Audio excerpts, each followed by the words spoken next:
Hey there, it's Gary Parrish. Welcome back. CBS Sports, Eye on College Basketball Podcast, where we sometimes discuss camel fighting dodo birds, leaky black. Matt Norlander is here with me. If you're watching on YouTube, you know what to do to that like button. Shouts to Brandon Davies. And if you haven't yet subscribed to the CBS Sports College Basketball YouTube channel, please also do that while you're here. Let's get into it. Fun Saturday inside New York's Madison Square Garden, where a pair of unranked underdogs upset a pair of ranked favorites. North Carolina 76, number 18 UCLA 74. That was the final score. Game one inside MSG. And then in game two, it was Ohio State 85, number 4 Kentucky 65, which means Mark Pope has joined the list of men who have been Dieblered over the past year. A list that includes, among others, Tom Izzo, Matt Painter, Fred Hoiberg, Steve Peichel, Fran McCaffrey, Mike Young, Rodney Terry, Doug Gottlieb, and Kevin McGeehan of the Campbell Fighting Camels. Norlander, you gave us a 9-minute read on how the Tar Heels and Buckeyes might have flipped their season. So let's start there. Do you believe it? Do you really believe you and I sat inside the Garden yesterday and watched some seasons get flipped inside Midtown Manhattan? Let's not start there. Let's start with you covered the first game. I left the press room to go talk with Hubert Davis and North Carolina folk and catch up on that end of it. You were lollygagging. And then I went out to the press or to the arena again to watch the second game. And our buddy Jeff Borzello's out there. Hell of a media row situation, by the way. You, me, Borzello, Hoops Weiss, Jonathan Gavoni, Adam Zagoria, just incredible stuff. Loved it. But I was like, all right, he's writing back there. Cool, good deal. Halftime comes and goes. You're not out there. And I'm like, all right, he's dialed in. Like, he might be giving us like a 9-minute read right now. And the game ends, and I'm like, okay, maybe he's just about to file. He just didn't want to come out and check the second game. You left the arena. You didn't even say goodbye. This was the first time we had covered a game together in more than 4 years. Yeah. And you went, see ya. You were poof, gone. It was how dare you? Cold, both inside Madison Square Garden and outside in New York City. And so I, like you, went to the North Carolina press conference, the UCLA press conference, then ended up in the halls of the world's most famous arena, talking to various people you bump into. Then I went back to the media room and I started writing, and I'm keeping an eye on Ohio State, Kentucky. And I'm like, okay, I'm going to finish this column. Then I'll go out and watch the end of Ohio State, Kentucky, which is a very normal thing to do during a doubleheader. Yes. Anybody who's ever filed a column has done it exactly like that. Right. And then Ohio State kept Dieblering Mark Pope, kept Dieblering the Wildcats, and I kept shivering because it was cold. And I got really close to the end of the column, and the game wasn't close at all. But I was so cold, I said, you know what? I'm going to go ahead and start heading back to the hotel, and I'll just finish the column in the cab ride back to the hotel because it was too cold to walk. I walked to the Garden. Yeah. Wasn't going to make that mistake on the way back. Mistake is what that was. Oh, buddy. That's what we call a Mississippi mistake. Yeah, if it was a 25-minute walk from my hotel to the Garden, I knew I'd made a mistake about 3 or 4 minutes into it. And at that point, you feel like it's too close to grab a car, but it's still too far to where you might freeze to death. So I wasn't going to make that mistake. I should have just took the train, but I thought the car would be easier. I got in the car, headed north on 8th Ave, and that was a good hour. That was an hour of my life. What? Oh, I mean, an hour is an exaggeration, but it was way longer than it should have been. It was so long that it became frustrating. So I'm sorry I didn't get to say goodbye to you, but I was cold. Not even a text. Not even, hey, bounced out. It's okay. Yeah, it was so cold. Vamping with Borzello as we were watching Ohio State Diebler Kentucky in a way no one thought possible there. So. Oh, man. Who saw that coming?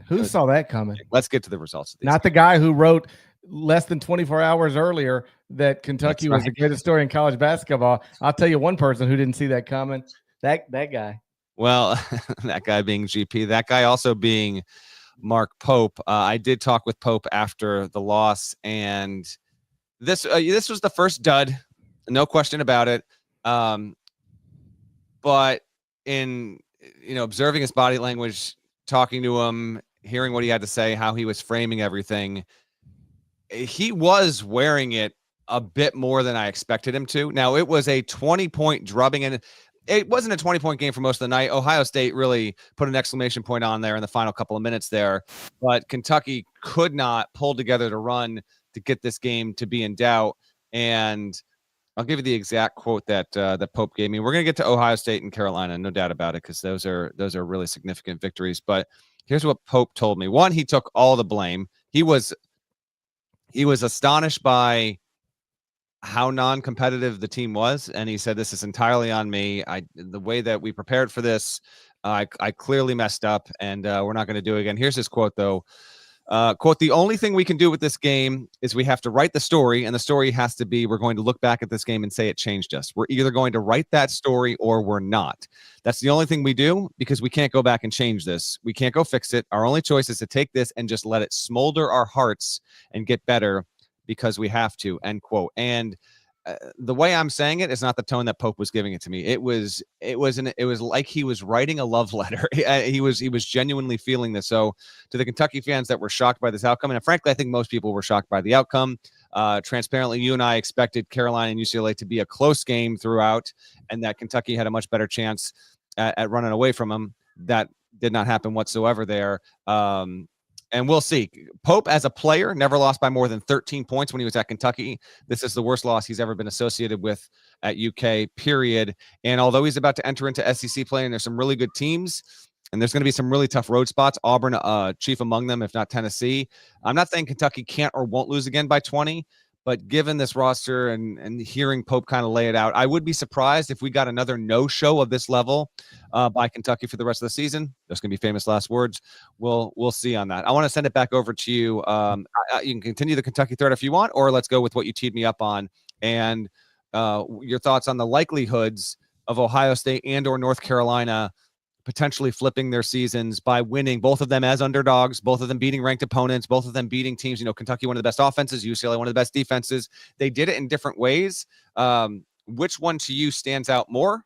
And if related or connected, which one do you think is more likely to be the team that'll look back 2 months from now and we saw, hey, that win that happened at the Champions Classic or CBS Sports Classic really did signal something that changed the trajectory of a season? Okay, a lot of stuff there. Let me see which direction to go. First and foremost, I was more surprised that Ohio State really just beat Kentucky from start to finish. It was never. By the way, UCLA North Carolina wasn't really a close game either until North Carolina just flipped it and then won it. Yeah. I mean, you and I were sitting next to each other the whole game, and it felt like they were up 10 the whole game. We even talked about it. I was like, and the North Carolina crowd was great. Typically in these things, whether it's Champions Classic, CBS Sports Classic, any sort of neutral site multi-team event, if Kentucky's involved, Kentucky has the biggest presence. Correct me if I'm wrong, and I can't prove this with any data. UNC had more in the building yesterday. It did. Kentucky was good, but it definitely felt like UNC had the most fans in the building on Saturday. It felt like North Carolina really showed up, man. Yeah. And I thought, and coaches will tell you this, that fans impact games. I thought they impacted the game. I thought they kept them in it. You would just hear these roars inside the Garden, and you'd be like, oh, wow. And if you didn't know better, you'd think North Carolina just ran off and is up 12. And in reality, it'd be like North Carolina just cut it to 9, and the crowd's into it. That crowd kept them in it. But that game was not close for much of the game. And then it just flipped. North Carolina, after falling behind by 16 with about 13 minutes left, RJ Davis gets a bucket, then they go on a 12-2 run, and then they just sort of take off from there. And then they made one winning play after another down the stretch. It's sort of what I focused a little bit of my column on. We had talked about it on the most recent episode, like the lack of rebounding at Carolina. Seth Trimble entered the game as their leading rebounder. He's a 6'3" guard. He's averaging 4.9 rebounds per game. Like I told you last week, I went back all the way to the 50s, and you ran out of data. They were just like, we don't have any more rebounds per game. We don't know. But it was like I couldn't find any leading rebounder at North Carolina that was Seth Trimble's size or averaging less than 5. And that's where we were heading into the game. Somebody taller than 6'3" led North Carolina in rebounding on Saturday. There was a big defensive rebound in the final minutes that made a difference, a big offensive rebound in the final minutes that made a difference. Hubert Davis noted both of those things in the post-game press conference, saying, those are things we had not been doing. Those are balls we had not been getting. and we got them here, and that really was the difference between a win and a loss. So I think I'm more of a believer that North Carolina can really turn this thing around now, because I was never a believer that they were as bad as the record suggested, if that makes sense. Like 6-5 just sounds bad, right? It just sounds bad. If you say you're 6-5, it just sounds bad. No. But all 5 losses were to teams inside of the top 24 of the net. All 5 losses are to teams that qualify as quadrant 1 losses right now. I know we haven't lost to a crap team yet. Isn't a great rallying cry for a team that was ranked in the preseason top 10 of the AP poll, but that doesn't make it any less true. Like, all 5 losses are to teams in the top 24 of the net. All 5 losses are inside quadrant 1. Only one of the 5 losses is at home. Somebody other than a 6'3" guard led them in rebounding against UCLA. I believe there are reasons to be optimistic there. In addition to what I just said, also this: 18 of their next 20 games, ACC schedule, are going to be against teams that are worse than anybody they've ever lost to so far in the season. Duke is a problem. You get them twice. That's a good team. But I just told you North Carolina hasn't lost to anybody ranked outside of the top 24 in the net all season. And if that can still be true heading into the ACC tournament, and I'm not pretending that it will be, I'm just saying, here's some context for you. If I can still say this heading into the ACC tournament, North Carolina hasn't lost to anybody ranked outside of the top 24 in the net. They probably are about to go 18-2 over their next 20. Again, I'm not predicting that. I'm just saying, yeah, the toughest stuff's behind them. And that's not usually something you say about an ACC team, but the toughest stuff is behind them. Their toughest games are in the rearview mirror. 2 things at once here, though. That's true. The majority of the toughest games are behind them. The data might have changed as of today. Someone with UNC told me yesterday that with UCLA, they only had 7 quad 1 games left. So now they should only have 6 on the schedule. That can work against you. They should win more moving forward. The losses also matter. Auburn, I was there. Auburn, no. They did beat Dayton. It was a mini miracle that they did, but nevertheless, they beat Dayton. Alabama, a 15-point drubbing in Chapel Hill. Florida, Nada was there. If you watch the game, Florida absolutely won the game. Yes, the losses are to really good competition, but they have had issues in staying competitive in some of these losses. And I finally pulled the data on this. They can't keep doing this. And by this, I mean getting out to slow starts. In the first half, this is in aggregate, minus 33 this season. They've trailed in every first half so far this season.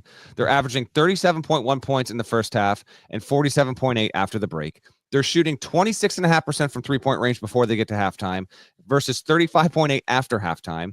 Overall for shooting, 41.8% before halftime, 51.9% after. They're a great rallying team, but this can't keep continuing. Ian Jackson probably needs to be in the starting lineup. I mentioned all of this in the column. Hubert Davis was open to the idea of, he didn't specifically say that he was open to the idea of starting Ian Jackson now after he's come off the bench. Personally, it wouldn't surprise me if that was the case. He is open to a lot more 4-guard lineups. It is drastically different. They will be smaller. They will be faster, but they went to that look frequently, and it paid off. They needed some breaks to go their way in the game as well. But I would have more confidence, even though Ohio State's, I think we diverge here, GP. Ohio State's in the tougher league, and I don't think it necessarily has as much scoring reliability across the board, maybe, but I think they're the more likely team. North Carolina's played a tougher schedule. It has one more loss than Ohio State. Both of these were very important. To me, it was the most surprising CBS Sports Classic that we had in the 11 iterations of the event, because not only was it 2 underdogs that won, it was how they won, the way it happened. Ohio State beating Kentucky by 20 was really one of the more shocking results we've ever had in the CBS Sports Classic. To me, I would say I'm more leaning to Ohio State, who I was, as you know, I was not nearly as in on OSU as Carolina going into the season. Was not. I wouldn't put it past UNC to pull it together, but as I closed the column out after, giving perspective as to what it meant for both these schools to get these wins in near mandatory spots, like non-conference stuff, this was huge for both of them. They're going to be quad 1 wins. Hubert Davis has to figure out how to work this out and get creative as soon as possible, because if he doesn't, they're going to get picked off a lot in the ACC, and then the resume is going to really become problematic, and you have to avoid what happened 2 years ago. No, Carolina wasn't preseason number 1 this season, but it was preseason top 10, and now I know you've got them back in your top 25 and 1, but this team does not rank better than 29th in any resume metric except BPI. It's as low as in the 50s in some of the other ones there. So there's a lot of work to do. I would lean OSU. I would actually lean North Carolina for a lot of the reasons I already stated. A, I think they're more talented. B, I think they're in the easier league. I think the hardest part of their schedule is behind them.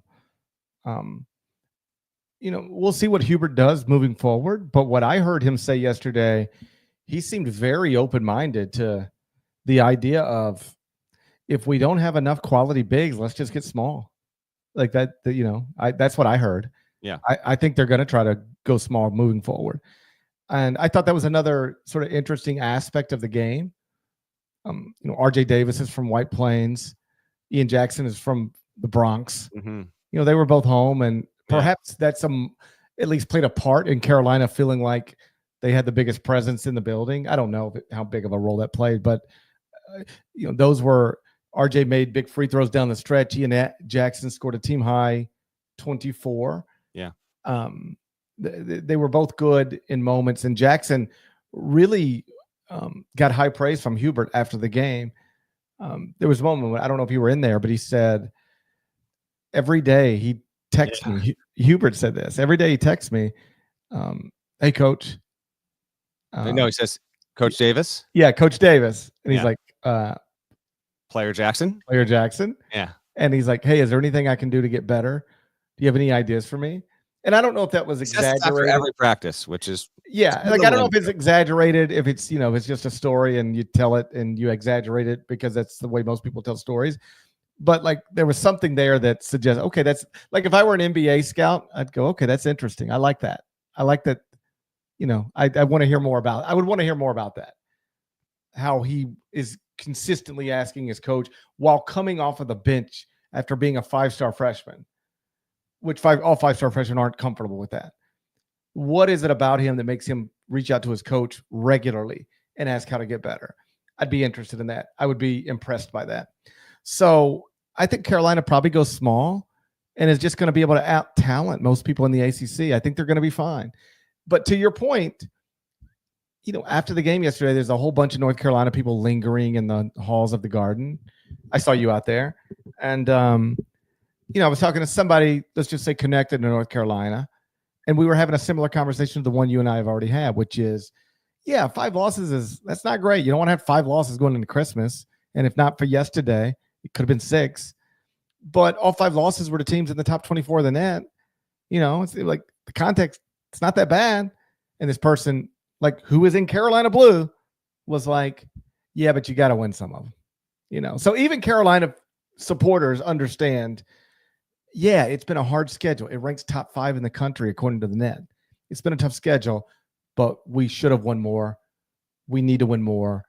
And they got one yesterday. And I thought of all the results that came out of Madison Square Garden, North Carolina winning a game against a quality opponent was probably the most notable result. With Kentucky, Ohio State, I was with Mark on Friday, and you mentioned the way he was speaking after the game and how he just really wore it. I think that's just the way he talks. I think he just sort of speaks passionately, like quietly and passionately. He does, but like if you had removed the context of the game, he sounded like a coach that, if not, I don't want to put it as heavy as losing in the NCAA tournament, because it wasn't that, but he was wearing this more than I would have expected him to, which is a good sign. That is a good sign that his second loss ever at UK. I'll put it this way: Kentucky is not in crisis whatsoever, but the seriousness in which he was taking this is Pope, who's always peppy, upbeat, always got something interesting to say, and this was more like, I can't believe how badly I screwed up. It's the first time a coach has ever used the word smolder to me on the record. So that alone told me everything I need to know. Go ahead. Yeah, no, I get it. I think he cares about this stuff very deeply. I think he does carry it around with him, and he does see this as a real responsibility, like very intentionally reconnecting with the fan base. And, he even said to me multiple times, like, I don't deserve this job. When we're talking, he's like, I don't deserve this. This is crazy. He's like, I feel normal and I feel comfortable. But I don't feel like I deserve this. It's just sort of an interesting perspective. Now, he would go on and say, I don't think anybody ever deserves this. I think this is the best job in the world. I don't even understand how anybody could ever deserve this. But he seems to understand better than most the job that he has and the responsibility that he carries with it. And it's just one game. Like, the new AP poll is going to come out tomorrow. I think Kentucky should still be in the top 10. Everything's still good, big picture, all things considered. But it's not surprising that really wore on him yesterday, and it's also not surprising that they had one of them in them. That's not a Kentucky roster that's just going to overwhelm you with lottery picks. They've had those over the past 15 years. Where even if they weren't focused, it's like, it's John Wall and DeMarcus Cousins. What are you going to do? Well, they don't have that right now. They it's Otega Oweh. It's not John Wall. They can't. They're not just going to overwhelm you. And when you're riding the high that they've been riding and rising in the rankings, and you're really just a couple of made shots or stops at Clemson earlier this month from being undefeated and being ranked number 1 in the country, I just think one of these is always right around the corner. The stinker that we just didn't show up. I didn't predict it, obviously. If I would have, I wouldn't have, I would have done the column I did. But I'm not concerned with them. That they might take more losses, even losing streaks, because they're about to play in maybe the toughest league ever. But I'm not concerned with Kentucky. I think that's still a legitimately good college basketball team. Last thing, and then let's get to the whip around. Just for the Buckeyes fans tuning in here, huge obvious Saturday for Ohio State in general. The football team, which had plenty of people picking against it, including yours truly. I just threw a dart, said Tennessee might win it. Tennessee filled up half that stadium. The football team goes out and looks like the best of the 4 that won, arguably in the CFP. And there are a solid 1,500 Buckeye fans that were hanging out in the garden, and then probably a 200 or so lingered until the very end. And Ohio State as an entity, 2-0 against the SEC, with Tennessee going down in football and then Kentucky going down in hoops. And talking to Diebler after, it wasn't. They got Aaron Bradshaw back, Wes Glover back. Like, those guys being back was big because they don't have Michie Johnson. They're still not at full health.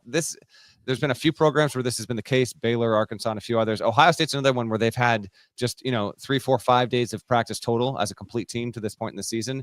And so Diebler's point was, there's a ton of gelling going on here, and we are still approaching what we can be with all these new coaches and new rosters. Teams are at different stages, but he emphasized, we absolutely have the collective belief. It's not just me and my coaches, it's the players, that Ohio State basketball can mean something big. It can be one of the best programs in the sport. We've seen where it's been. We think we can get it back there. And so we were not intimidated or hesitant whatsoever in our pregame walkthroughs, practices.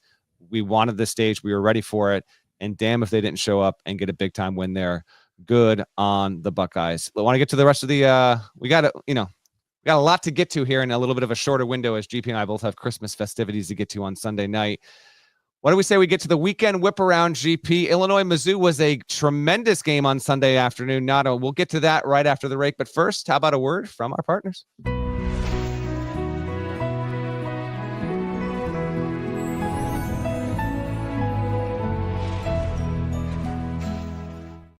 Those master shots sure do look pretty, man. Shouts to Charlie Woods with a hole-in-one, by the way. I saw that. And they said it was his first one ever, and it just so happens to be on TV. That's awesome, man. That's really, really cool and really good stuff there. Let me take this one, GP. Illinois-Mizzou. If you're wondering, wait a second. Norlander and GP were together, and now if you're watching, he's back home. GP made it happen. Got back home. We got a pod here for you on a Sunday afternoon. Wanted to get to you as quick as possible, but Illinois beats Missouri in a 80-77. Bragging rights. Although it was a free throw laden affair, which wasn't great, but it wasn't awful. In fact, Illinois went 22 of 23 from the line, which was a big reason why Illinois won. Boswell actually missed the 23rd foul shot of the game, when it came with like 10 seconds to go or whatever. He missed it, which allowed Mizzou to try and get a shot up, which it did, but ultimately it didn't fall, and that's what winds up being the difference there. Man, it was one heck of a game, though. I guess I was watching in real time as the game was playing out there, and I guess it was Jacob Cruz that got the shot off that didn't fall. 80-77, Illinois wins. Incredible fan environment. Curious from Illinois fans and Missouri fans, do you like the fact that it is on the true neutral court every year, or do you wish this was a home and home? Because this neutral court, it does work, and obviously geographically it's somewhat middle distance between both campuses there. Boswell had 16. Yakachonis had a big shot late that provided, in essence, the winning margin. He goes for 21 points, had 4 dimes. Mark Mitchell had 18. Tony Perkins had 18. Tamar Bates had 17 for Missouri. It was a tremendous non-conference game 3 days before Christmas. The SEC, a couple SEC over Big Ten results here. Or excuse me, strike that, reverse it. Big Ten over SEC with Ohio State doing to UK on Saturday, and then Illinois getting it done against Mizzou here on Sunday. And in the process for the Illini, by the way, getting a win here drops Mizzou to 10-2. Illinois now gets to 8-3. Brad Underwood's team has the win over Wisconsin, which was nice, the win against Arkansas, which was nice, but now you've got a third quality win before Christmas as a high major. And no matter who you are, barring like a first-year coach taking over a new situation like a Holtman at DePaul or whatnot, 3 notable non-conference wins before you hit Christmas, or 3 notable high major wins, conference out of conference. That's got to be like the minimum there. So I actually thought it was pretty crucial for Illinois if it wants to be or can be what it aims to be. And by that, I mean 3, 4, 5 seed material, fighting Illini, get it done.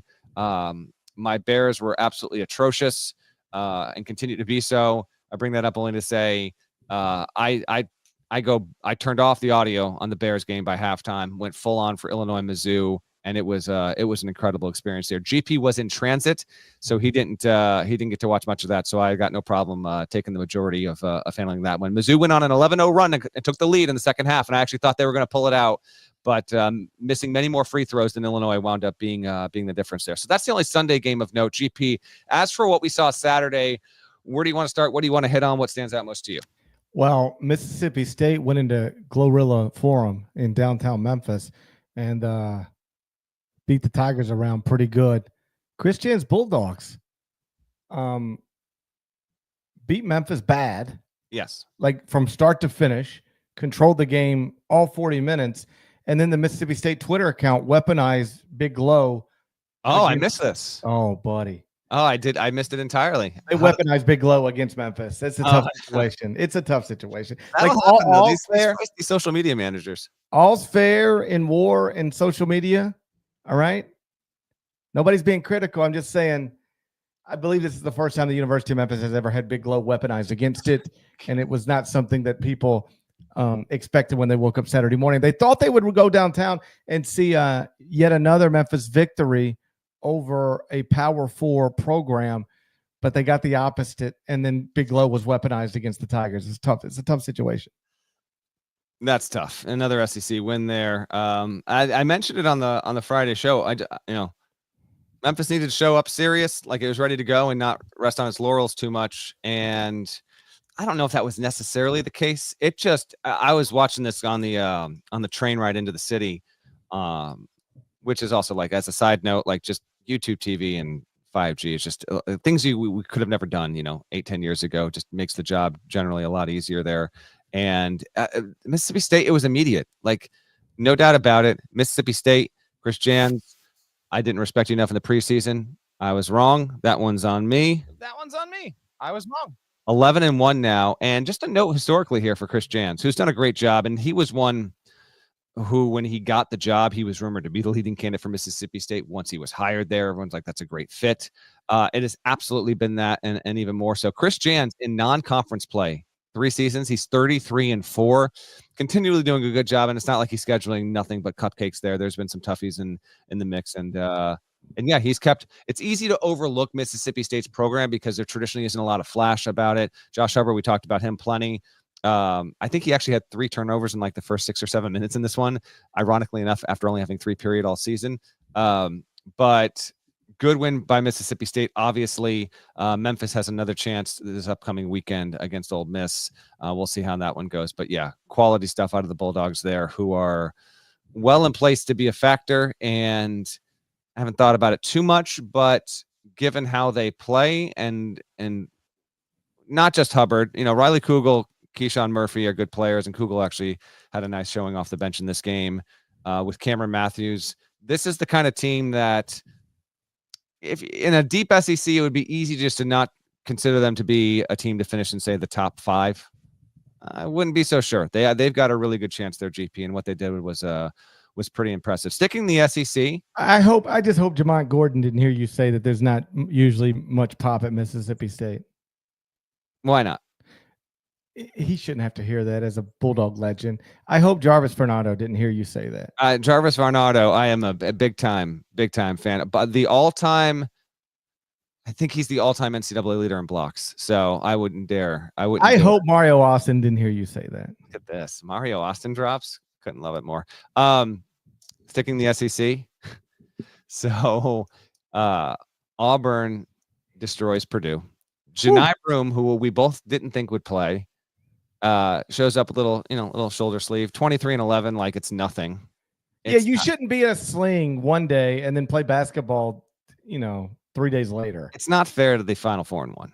It's not fair to the Final Four and 1. It's misleading. I think if you ever put a sling on, it's up to you. I'm not going to ever put a sling on you.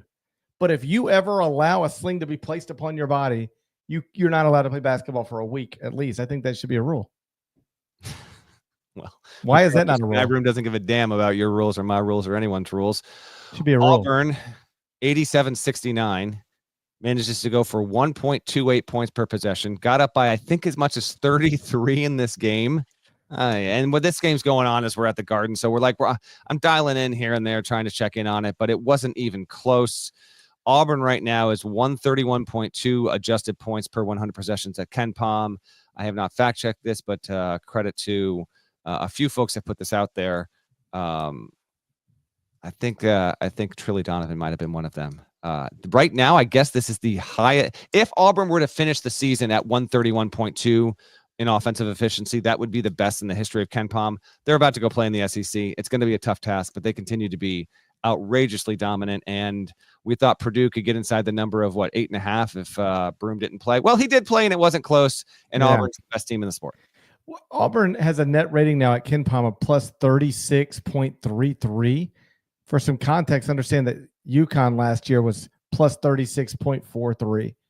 They're really close to UConn levels of dominance at this point, but UConn did it after the tournament and after going through league play. We'll see if Auburn's the best team, but can they maintain that going into just outrageously difficult? I mean, you've been questioning them for years, so I don't know why you'd stop now. I was just pointing out facts to you. I was providing a little additional context. That's all. We were sitting done that through 12 games. We'll see if they can do that through, say, 37 games. That's all. We were sitting in the Garden. It was so cold. I was shivering. It really wasn't that cold, by the way. But your boy here rocked undershirt, button up, Christmas green tie, and then Christmas red sweater. So I was nice and cozy. You were layered. You were more layered than I was. I wasn't properly layered. With a blue t-shirt and a light blazer on. I was surprised by that. That walk to the Garden, buddy. I tell you, I've made a lot of walks through that city. That was a cold one for me. Classic Mississippi. That was a tough one. So we were inside the Garden shivering. It was so cold. And somebody was like, "Hey, what's the score of all?" I'm not going to name them. All right, I'm not going to name them. But somebody, Cats, I'll name them. It's Andy Katz. Andy Katz was interviewing Patrick Mahomes in Kansas City. Andy Katz, you didn't see this. He interviewed Hubert Davis after game 1 of the CBS Sports Classic. Mm-hmm. And then I just changed the channel and he was interviewing Travis Kelce. Okay. It was unbelievable. I don't know how he does it. I'm convinced there's more than one Andy Katz. We've gone over this. I know. There's got to be at least 4 of them. There's got to be at least 4 Andy Katz out there. There's 4 Wade Taylors. We know that already. We do. So there's got to be at least 4 Andy Katz. What are we driving to here? Nowheresville? Where are we going? I'm just saying if there's 4 Wade Taylors. I'm a passenger in this car. Where are we going right now? I'm just saying if there's 4 Wade Taylors, it's not crazy to think there could be 4 Andy Cats. I just think they're trying to hide it from I think it's Catses, by the way, the plural. I don't think 4 Andy Cats. I think it's Catses. There's 4 different Andy Cats. There we go. Yeah. I think they're trying to trick us. So anyway, I'm not trying to name who was there. I'm not even going to say it was Andy Cats. I'm just saying somebody who had access to my ear. Somebody who had access to my ear. Both of them. Ears, plural. They said, "Hey, what's going on in Auburn, Purdue? What's the Auburn Purdue score?" And I said, "Auburn is UConning them. It's bad. They're doing what? Remember what UConn did to them? Yes, it's a lot like that." And and this was the response I got. Somebody said, "Good. I hate Braden Smith." I said, "What?" Oh, I said, "What?" It's not Cats, to be fair. That's correct. I said, "What? Is there an anti-Braden Smith sentiment out there that I don't know about?" There's not. This is It's just a one-person thing. A weird one-man vendetta. Okay, I didn't know. Needless, and unfounded. It caught me off guard. It caught me off guard. I wasn't ready for it. I wasn't ready for that. I didn't, and I was like, okay, he was 3 of 12 from the field with 5 turnovers yesterday. So that's not great. And his field goal percentage is down, 3-point percentage is down, rebounding down, turnovers up. Very good player, but this season has not. I guess I'd say this. A lot of people assumed life would get harder for Braden Smith and Fletcher Lawyer without a 7'4", 2-time Wooden Award winner. And there's some evidence to support that. You would acknowledge that, right? I would acknowledge that. There is some evidence to support that, but let's keep it moving here. Cincinnati did win at Dayton on Friday. Cincinnati is 9-1 for the first time since 2018. Wes Miller's done a really nice job with that group. Credit to the Bearcats there. They'll enter Big 12 play as a serious contender. Dayton still has a solid resume, but that was, if you could have gotten that one at home, boy, oh boy, really set yourself up nicely going into A10 play. A loss like this doesn't hurt you, but the win would have given you a little more affordability in the A10 to maybe drop a bad game versus not. Marquette beat Xavier on the road. Xavier did claw back from being 15 down in this game. David Joplin and Cam Jones combined for, I think, 38, 39 points in this one. Played well. Marquette gets a good win. Marquette's one of those teams, like, they get plenty of love on the pod, well, at least from me. And they are, in my estimation, very much a Final Four contender. But because there's no SEC affiliation, they just kind of get, I'm not saying lost in the mix, but they need to be more consistently included among the teams that can win a national championship. They're right there with UConn and the Big East, with the glut of SEC teams, and you just kind of go on down the list there. I at least wanted to note the fact that they got that done. But for Xavier, lost 4 of 6. They've had the health issues. This is a good team that is just so up against it, and I don't know if Sean Miller is going to be able to overcome this. Had some opportunities, almost beat UConn, but didn't. Almost beat Marquette, but didn't. It's a tough stretch there for them. Let's just on Xavier, you can't lose multiple starters every year and be good. That's correct. Hard, and that's what they're dealing with. It's just unlucky.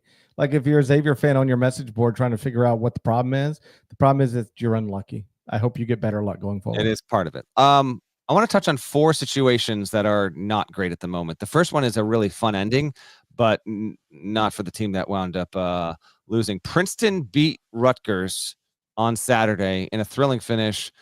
Now, I want you to tee up this video and this audio here so we can listen to it and then talk Scarlet Knights real quick. Pierce looking. Oh my! It's taken away by Davis. Bailey for the lead. Ace Bailey. Unbelievable turn of events just then. No timeouts for Princeton. Drive it towards that basket if you can. Pierce with 7. Kate Pierce hits it home with 4.5. Harper, could he be the hero again? Dylan Harper. It's a Princeton Christmas.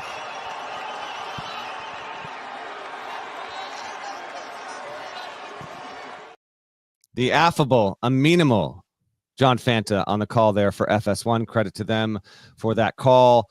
Princeton gets the win. Dylan Harper, they got up into him enough in the frenzy that he didn't get a good look. He couldn't hit a second buzzer beater to win it for Rutgers in the past, 3 games. Princeton is 5-1 in its last 6 games against Rutgers. Princeton has 5 wins to 1 loss versus Rutgers in the last 6 meetings there. Rutgers is an interesting team. It's a fun team. It's a team that has 2 top 10 picks, maybe even 2 top 5 picks. But it's 7-5. This has been a defensive-minded program under Steve Peichel year over year over year over year. Top 5, top 10, top 20 level defensive unit for the most part. He has traded that to have Harper and Ace Bailey on this team. And right now, Rutgers ranks 67th in offensive efficiency, 107 in defensive efficiency. Mitch Henderson is a hell of a coach. You and I talked once we saw how this game ended. The likes of Virginia, Villanova, perhaps other places will be looking to him, and I would expect him to be in that coaching carousel yet again. If he wants to opt to leave his alma mater, he's got a nice thing going there. But Rutgers, there's a few teams. This is the first one I want to get to here. This could be heading to a bit of a bummer town here. The fact that you've got 2 tremendously awesome freshmen and you finish. Well, I don't want to say finish. They still got a tricky one against Columbia. So they're 7-5 with 1 more non-con game left to go. 2 of those are league games. And then you got Big Ten play there. Oh, man, buddy. Thoughts on the Scarlet Knights and what we are or are not seeing right now, GP? We might need to expand the tournament. Stop. Well, it's not happening this year. So they've got to try and get their way into a 68-team field. And it's looking, I'm not going to say bleak. It's looking exceedingly challenging for Rutgers. If like half the country catches COVID and can't participate in the NCAA tournament, we could end up with Rutgers. You realize that, right? How dare you even try and talk that into existence? But sure. They're a pass forward. That's what I'm trying to tell you. No, we might be learning something here. I mean this sincerely. Tell me if you agree with everything I'm about to say. Ace Bailey is awesome. You agree with that? No. I think he's awesome. He's got such good potential, but there are facets to his game that have not made Rutgers as good as it could be. That said, he's a top 10 pick. He's very, very good, but he needs to round out his abilities in other ways. Dylan Harper's awesome. You agree with that? Dylan Harper is a better all-around player and prospect right now, yes. Steve Peichel, really good college basketball coach. Very good coach. Few could do what he has done at Rutgers. Okay, so now here we're talking. We agree Steve Peichel's great. Dylan Harper's great. We have differing opinions on Ace Bailey, but by the way, hit the 3 that almost won the game. So good on Ace Bailey for that. Yeah. So we both recognize the talent, if nothing else. Yeah. And it's not working. This just might not be the way to do it anymore. Like I wonder if the formula isn't something similar to the formula UConn used last season, which is upperclassmen with experience and then 1 5-star freshman. It's the Memphis 2008 team. Bunch of upperclassmen, older guys, and Derrick Rose. But when you start having 2 as your best players, in this era of transfer portal and NIL and people staying in school, very good players staying in school longer than they otherwise would, I just wonder if when we're watching a program right now that's got a very good coach and 2 elite freshmen, and the team's not very good, and I wonder if that's if we shouldn't learn something from that. Yeah. Thought popped in my head. Haven't researched it yet. Would be curious. Let's say Harper and Bailey are both top 10 picks. Don't even put them top 5. Just say both top 10. Harper's going to go in the top 5. No doubt about it. Has there been a team, or when was the last team that had 2 top 10 picks that didn't make the tournament? I'm sure it's happened. I'm just wondering when the most recent example and how often that is. And I'm talking particularly freshman top 10 picks. Because even like the letdown teams, I guess Kentucky, when it went to the NIT, is probably the answer here. But I don't know off the top of my head if that was actually the case that season. I'm just curious if someone knows it, wants to find me, or shouts to cbs@gmail.com, send a note along there. I'm wondering how rare it will be for Rutgers to do what it could do if it continues to not win the way it needs to get into the tournament. 3 more teams. Miami is 4-8. Yeah. Mount St. Mary's goes down to Coral Gables and gets a win. This is the kind of one where I get a couple of texts about it. There are disappointing losses almost, weekly, across the sport. Rarely is the case where, you get kind of unprompted texts from people that might not even be connected to a situation here. 78-74, Mount St. Mary's wins it in overtime there. Donnie Lynn's team is 8-4. Solid group out of the MAC, and hopefully he can make some headway there and in his young tenure there. But you can't be losing to Mount St. Mary's when you're at home, when you're Miami, even when you've been bad. I mean, and they've been really bad. There is increased speculation over, like, Jim Larinaga does not want to stop coaching. I'm wondering if he might be pressured to move on there. Credit to Rush the Court for this nugget. Dating back to January 1 of this year, 2024, Miami is the worst time major. It has the second worst time major. It has 9 wins this year. DePaul has 8. So that's how bad it has been for Miami. It's really slipped away. Real quick for me and take it wherever you want, GP. Kansas State is 6-5. It lost by 19 at Wichita State. We have a handful of really disappointing teams, Arizona being one of them. They've recently got some wins trying to right their season. Kansas State is right near the top of that list there. Jerome Tang apparently afterwards said, not convinced that playing Wichita State is going to continue to happen. I can't say he should or wouldn't or can't do that. I would actually like to continue to see it happen because it's good for that region, good for that area. If it's not good for K-State, they don't have to. But the fact that he was willing to engage in it, I thought was a very good thing. The timing of this loss is really bad with a roster that's loaded up with a ton of huge portal gets, highly publicized. Now K-State 6-5 and doesn't look like a tournament team. And then just Syracuse is 5-6. It's a bad commentary on Q's that, although you and I probably couldn't have gotten there anyway because it was the CBS Sports Classic, and Andy Katz, shocker, went over to Barclays and went over to Brooklyn to watch Maryland destroy Q's by 27. The Orange are 5-6, and that program could easily get lost in the shuffle nationally if it hasn't already. If something doesn't change soon, I'm not saying they have to make a coaching change with Red Autry. I'm not saying that yet. Some Syracuse fans probably believe that. I understand the frustration, but the fact that we've got Larinaga at 4-8, Syracuse is 5-6 and just kind of floating in the ether in K-State, in addition to Rutgers. Those are the troubling situations, if you will, that really came into even more clarity over the weekend. Yeah, at Miami, it's interesting because there's certain people, and I don't even mean just coaches, but just people. They get to a certain age, and you go, oh, man, they sounds old, looks old, moves old. I think we just had a presidential election that centered on a lot of this stuff.